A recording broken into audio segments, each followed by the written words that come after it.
Do you think this will take her back up in the polls? You would have to think if it doesn't, what will? I mean, I think most reasonable people would say she may have won tonight, but will it translate into money tomorrow? Will it push her campaign forward? So one of the things that sort of surprised me about tonight, as we look at Vice President Biden, was that they are clearly enjoying this. Right, And Andrew exactly. Yang there was jumping up and down for a while.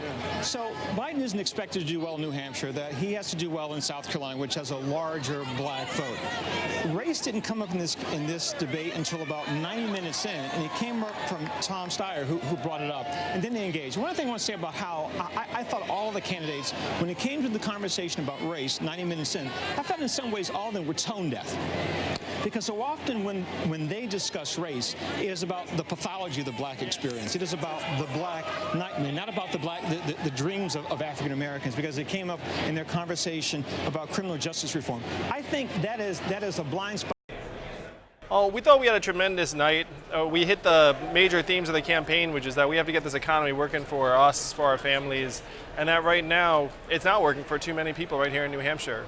You have corporate profits hitting record highs, while you also have substance abuse, suicides, mental illness, financial insecurity, student loan debt also hitting record highs.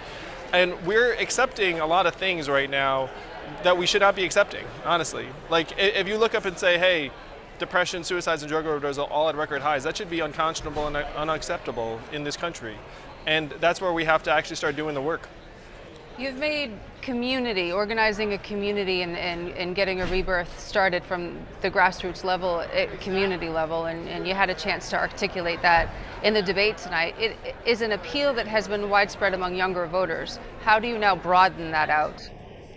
Well, I'm happy to say the message is reaching different demographics, older voters, progressively, where people know that a lot of what's being suggested isn't working for a lot of us, and that the best way we can actually empower people and families and communities is just by taking the resources that are getting sucked out of our towns and getting sent to Washington and bring it back to us, put it in our hands. That's what's going to work right here in New Hampshire and around the country.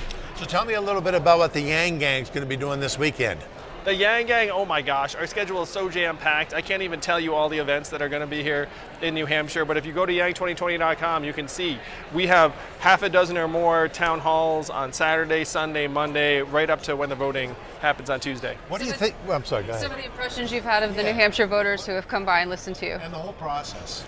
Well, I went to high school here in the state. I graduated from Phillips Exeter in 1992, so I actually came of age right here in New Hampshire. It feels very, very familiar. The people are tremendous. They're very independent-minded, really savvy, take their responsibility to vet presidential candidates very seriously. I think we're going to have a tremendous night on Tuesday because I trust the voters in New Hampshire. Is this any way to pick a president, though? Well, certainly one thing I'll tell you, we're going to vote next Tuesday, and you know when we're going to know the votes? Also next Tuesday. So this is definitely a much better way to pick the president than happened in the last state. You know what they say, Mr. Yang, is that in Iowa they pick corn. Here in New Hampshire we pick presidents. Well, this cycle, I think you guys are going to have a pretty strong claim to that. Do you think this will take her back up in the polls? You would have to think if it doesn't, what will? I mean, I think most reasonable people would say she may have won tonight, but will it translate into money tomorrow? Will it push her campaign forward? See, one of the things that sort of surprised me about tonight, as we look at Vice President Biden, was that they are clearly enjoying this. Right, And Andrew Yang there was jumping up and down for a while.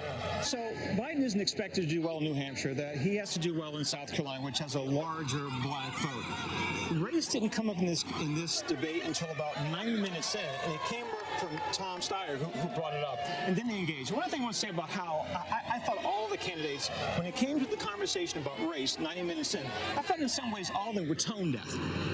Because so often when they discuss race, it is about the pathology of the black experience. It is about the black nightmare, not about the dreams of African Americans, because it came up in their conversation about criminal justice reform. I think that is a blind spot for them that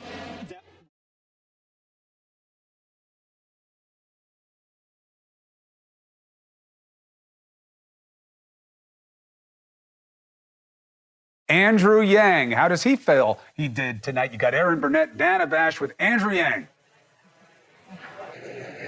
How do you feel? I feel great. We feel like we hammered the core message, which is that we have to humanize this economy and make it work for the people and families right here in New Hampshire and around the country. And I've been campaigning here the last number of months, really, and too many families here in New Hampshire feel like it's not working for them and that they're getting left behind. That's what we need to change.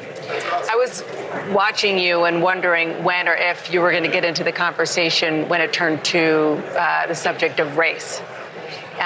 Because now, except present company excluded, it's a white stage. What did you think about how that conversation went, and what would you have wanted to add there that you can add here? Well, I did feel a bit of responsibility because I knew I was the lone candidate of color on the stage, and I responded to Elizabeth where I just don't think you can legislate away racism, that you need to actually try and balance these economic inequities that are unfortunately just huge, have been persistent for generations, and we know how to change them. I mean, if we have the popular will to say, look, we should just start evening out the economy by putting money into people's hands, we could actually address many of the inequities in our communities of color.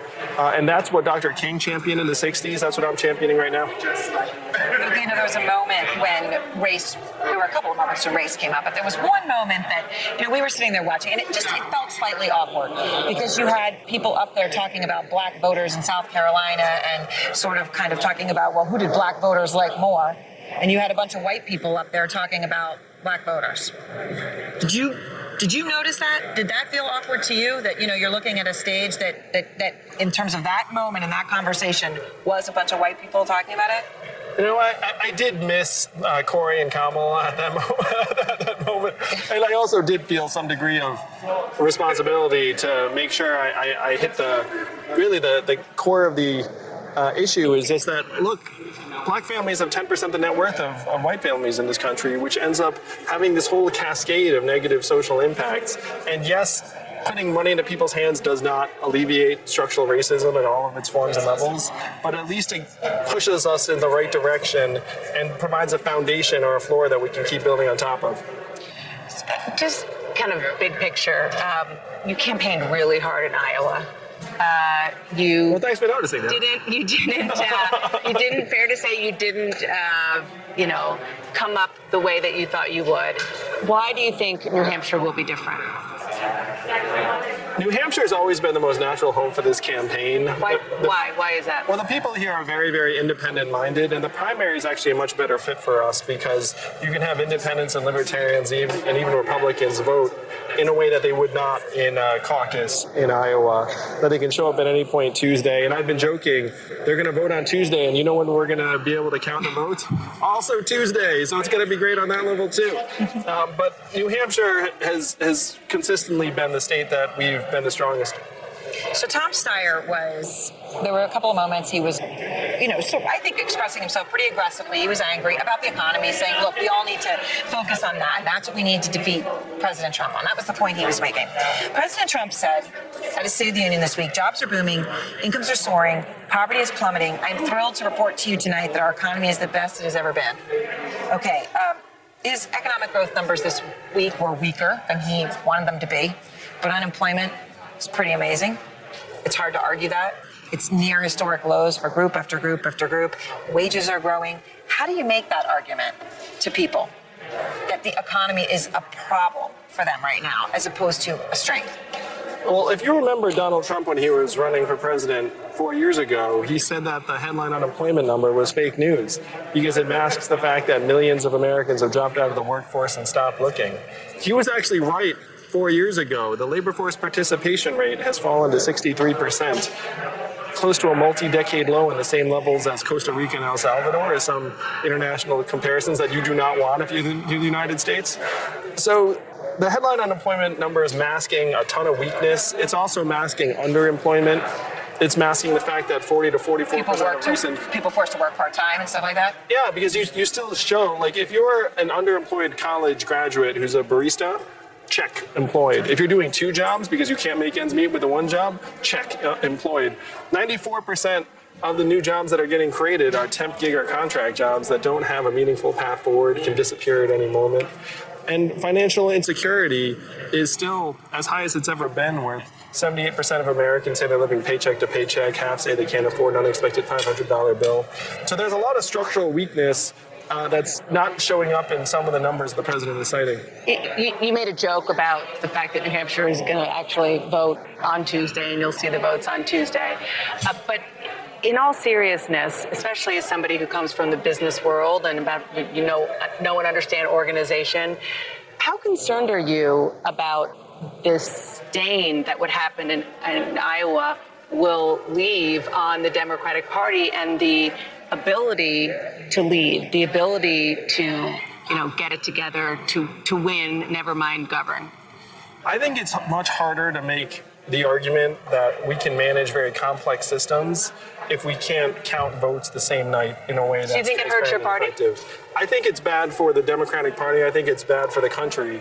And you can't look at it any other way, where it just is yet another way to diminish public trust that we can get things right in a way that will serve the public interest. It's something that never should have happened. And as someone who's run organizations, I can see how it happened, and it was completely preventable. All right. Thank you very much, Andrew Yang. Thanks all. Thank you.